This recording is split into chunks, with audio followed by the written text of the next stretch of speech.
Chapter 5. Hemoconcentration, the hidden enemy. The valley of Dras has always been called the gateway of Ladakh, beautiful to the eye, yet unforgiving to the body. Guarded by the valiant soldiers of the Kumaon regiment, their war cry, Kalika Mata Ki Jai, echoed across the barren mountains, piercing the chilling silence of the world's second coldest inhabited place. Towering above them stood the infamous Tiger Hill, its summit at 17,400 feet, wrapped in snow and mystery. It was in this treacherous winter that a call came from a post high in the icy mountains. The nursing assistant reported to the regimental medical officer, RMO, that one Havildar Saab was deteriorating rapidly, hallucinations, disorientation, vomiting, difficulty in breathing, and alarmingly swelling and paralysis of his right lower limb. His condition was worsening by the hour. Recognizing the gravity, the RMO immediately raised a priority air evacuation request to our hospital. But in the mountains, time and weather are both merciless. The RMO suspected high-altitude sickness, either high-altitude pulmonary edema, HAPO, or high-altitude cerebral edema, HACO.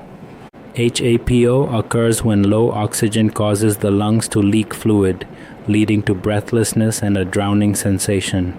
HACO is even deadlier. Oxygen starvation swells the brain, clouding thoughts, causing confusion, and eventually coma. When the patient finally reached our hospital, he was immediately referred to me by the medical specialist. On examination, my heart sank.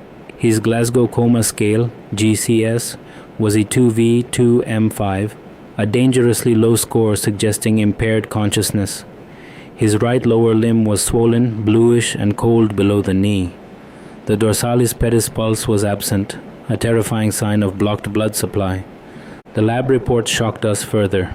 His hemoglobin was 22 grams per deciliter, far higher than normal. This was a textbook case of hemoconcentration, the hidden enemy of high altitude.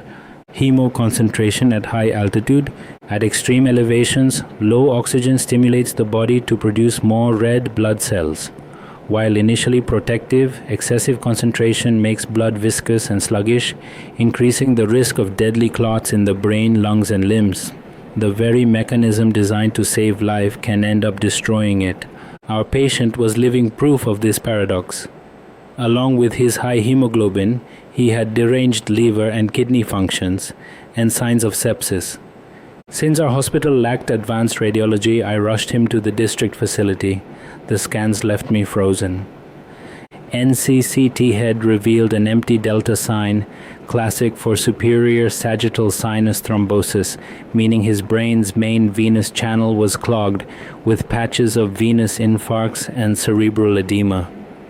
Doppler of the limb showed a large clot extending from the superficial femoral artery down to the anterior tibial and popliteal artery, with tissue necrosis already setting in. This was not just altitude sickness. This was a storm of hypercoagulability, cerebral venous thrombosis, and gangrene, a triple assault. We immediately started enoxaparin, low molecular weight heparin, antibiotics, and intensive care. The commanding officer suggested transfer to Delhi or Chandigarh, but soon bad news arrived.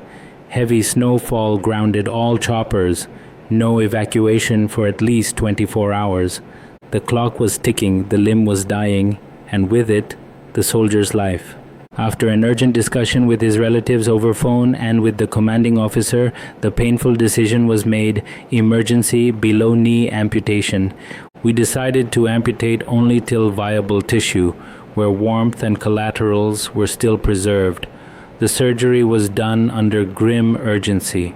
Slowly we saw improvement. His sepsis markers came down, urine output returned, and his consciousness improved. After 24 hours, the skies cleared.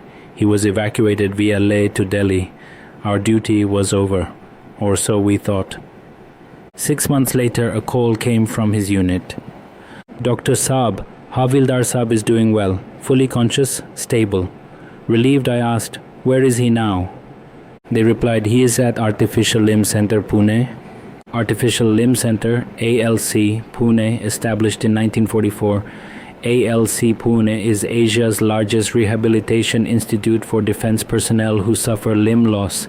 Here, soldiers receive state-of-the-art prosthetic limbs, physiotherapy, and vocational rehabilitation. The center not only restores mobility but also dignity, helping warriors return to society, and in many cases, even back to uniform. Our Havildar was now fitted with a prosthetic limb and undergoing rehabilitation training. The news was like a balm to our weary hearts. Against all odds, snow, altitude, sepsis, gangrene, he had survived. For us, it was more than just a successful surgery. It was a reminder that in the battlefields of Kargil, the hidden enemies are not always bullets and bombs, but sometimes one's own blood. When I finally spoke to Havildar Saab months later, his voice on the other side of the line carried neither bitterness nor regret. Instead, it carried the weight of survival and the light of determination. "Dr. Saab," he said, "you took my leg, but you gave me back my life. In the mountains, we are trained never to surrender to the enemy. I could not fight my own blood, but you all fought for me. This prosthetic leg in Pune is not my weakness, it is my second chance. I will still stand tall with my regiment, even if one leg is made of steel." His words silenced me for a moment.